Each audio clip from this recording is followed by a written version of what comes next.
Hey, it's Mark Ferguson with Invest for More, and we're standing outside a house flip we are currently working on. And I was gonna wait to do this video until it's all finished and staged, but of course we had a little mishap happen, so we'll show you what happened here. Seems like every house and project we do lately has a little mishap, and that's just part of real estate. It tends to happen. Hopefully the mishaps are small and minor, like this one is, and not giant and horrible like some of our other ones recently, like the 500 tire eviction have been. But we're going to take a look at the house, show you what happened, and then show you some other questions we have about our choices here and see what you think. So of course, check out investformore.com for much more information on our flips, rentals, be an agent, all that great stuff too. And we love it when you like our videos and comment, so keep those coming. This is the flip. You might remember I sold this as a foreclosure, like, was it 8 years ago or something? So I didn't own it, I didn't flip it. It was when I listed foreclosures and sold foreclosures. I listed this house and sold it. And the people who bought it from me actually still lived here when we bought it back from them.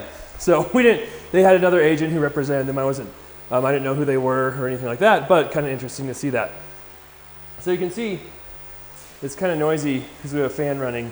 That's one hint of what's going on. But the first question I wanted to ask is we've come through, we've painted, we've actually done flooring. Sometimes our scheduling is not perfect because our guys are like, have an opening and like, hey, we can come do that flooring right now. And we're like, yes, come do it. We don't need to wait 3 weeks or 4 weeks. Let's get it done right now. And our painters were free, so we had our painters come through. This kitchen, so we painted the cabinets, obviously, we painted the walls. Had a really boring basic white backsplash. So we came through and said, hey, let's replace that, maybe that'll help. So hopefully when that's up, it looks a little better. But right now, it's just not amazing looking. And part of it we know are these counters that we tried to keep. We had a bid for granite, and I think it was $6,000 to get granite done in this kitchen, which is literally like almost as much as our labor for all the paint and other repairs we made on this house were. So we thought, hey, we'll just clean up the kitchen, see if we can make that work. Now we're just not so sure, but we'll see once the backsplash is up and it's all cleaned, if maybe that'll look better. And there's also the possibility that we could paint those, but then I don't know about that. We've painted laminate before, but I'm not sure about painting the tiles, and then they're super dirty.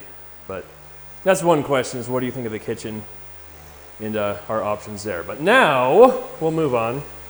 Before we go in there, like I said, we had carpet, we had flooring, we had everything mostly done. A few little touch-up items, a few things we're still gonna replace and change, but most of it was done. You might remember this carpet was disgusting in here before, much better now.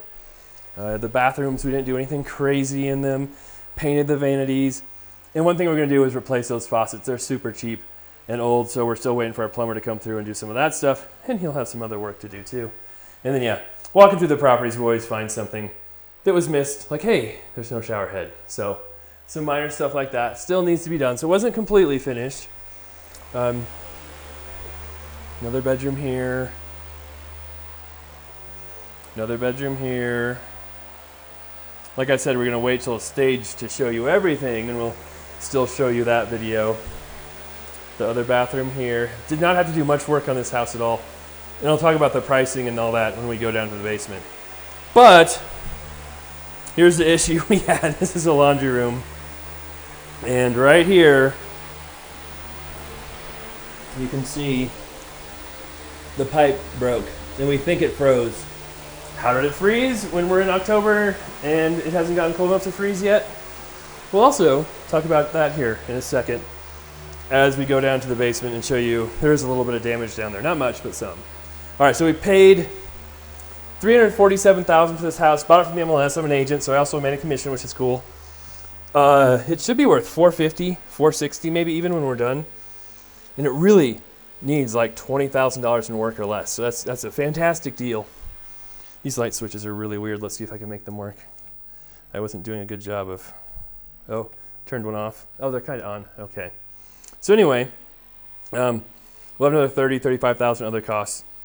So it should be a great flip, an easy flip, but of course, it didn't turn out to be that easy. So what happened? Why is there water still dripping from the ceiling? And how did the pipe break now? Well, Nikki and I came over here the other day, and we're walking through the house, blue taping everything, making sure everything looks good. And, it looked pretty decent, a few things we mentioned before. Well, we walk over to the bathroom, which we'll show you in a second, and it didn't smell very good in the bathroom. And then, of course, you look in the toilet, and the toilet had been used and not flushed. It hadn't been flushed because the water wasn't on. So we always talk about how, when we're working on flips to avoid disaster and bad things, always have the water off, never have the water on. Well, that was taken to the extreme in this house in that the water was never turned on at all. So it was never turned on. We called the city. They said, yeah, water's off. It got transferred to your name, but it's never been turned on. And so the water company came here this morning. Our contractor was here too to meet them, just in case things like this happen. They always usually require someone to be here. And when they turned the water on, it started spraying water out of the laundry room upstairs, all over the place. They turned the water off pretty quick, but with a pipe leak break like that, it still sprayed a lot of water. And you can see it's still coming down right there. Some more bubbling right there. So we might have to do a little bit of sheet rock work down here, a little extra stuff. Again, not the end of the world. It'll add some more work, but thankfully someone was here and they caught it. So the house had some signs of water damage before. I think in this ceiling right here and in the bathroom on this wall over here. And, sometimes we think, hey, if they see water damage, it's a good idea to make sure the water's on and everything works. But sometimes the obvious isn't always done. So we have that issue to take care of. Nothing big, not a big deal. But this house obviously was vacant for a long time before I bought it. They must not have had the heat on during the winter, and the pipe had water in it, got too cold in the house, and it froze and split. And so when that happens, if it's still super cold in the house and it freezes, you won't know the pipes are frozen until you turn the water back on or until the pipes thaw out. So they probably knew that pipe was broken. Part of the deal with me buying this house was there's no seller's property disclosure. They didn't tell me anything about it, and I knew that. So I'm not super mad at the people who sold it to us either. But still, should have been something we caught right away and didn't have to catch right now. But you live and you learn. We've learned a whole lot of things over the years. One thing too, I know a lot of people say is, oh, will you turn this into insurance or anything like that? No. We had the insurance claim on our big, commercial property where the roof fell in. We just got that approved for like $60,000. We had another claim for the other house that had a water damage problem for $20,000. And if you have too many insurance claims, right, your insurance company can drop you. They can significantly raise rates. It can make it very difficult. So even having those two claims, it might cause us some problems here in the future with our insurance company. When those show up, we don't know anything yet. But anything minor like that, it's a couple $1,000s, even $5,000 or less.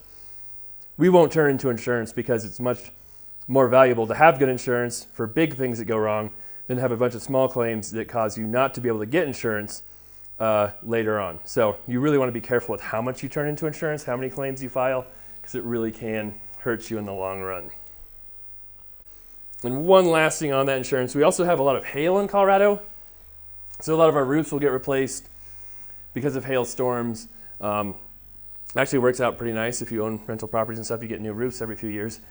That tends to not hurt your insurance with those claims because they're usually like a mass hailstorm event, or they call it something, I forget what the name is, but if it's classified as a big storm that affects thousands of people, then that won't hurt you if you file a claim. It won't count against you. It's just thought of something that happened and you had to deal with it. So those won't hurt you as much as just individual claims where you have water damage issues like this. And especially water claims can hurt you too. So you got to be careful with all that. All right, so that's the house. That's our little problem we're going to deal with now. We'll get that fixed, get a few other things fixed, move on, stage it, sell it, and go on to the next one. Thank you guys so much for watching. Love to see your comments and likes. Like I said, love seeing new subscribers, so welcome if you're a new subscriber. We have lots more information on investformore.com. 9 books on Amazon if you really want in-depth information on real estate. And we'll be back with more videos coming up here soon. I'm sure we'll have more issues pop up, as we always do.